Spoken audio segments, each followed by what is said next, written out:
To cancel a Rocket Money subscription, follow these steps. Access Rocket Money account. Log into your Rocket Money account on the website or mobile app using your username and password. Navigate to subscription settings. Look for a section in your account settings related to subscriptions, membership, or billing.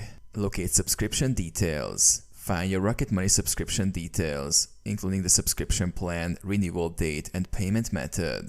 Cancellation option. Look for an option to cancel your subscription. This may be labeled as cancel subscription and membership or similar. Follow instructions. Follow the on-screen instructions to cancel your subscription.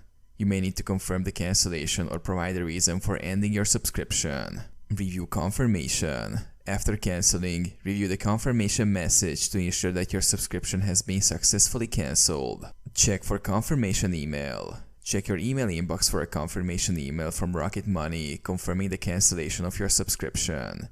Keep this email for your records. Verify cancellation. Log back into your Rocket Money account after a few days to verify that your subscription has been cancelled and that you are no longer being billed.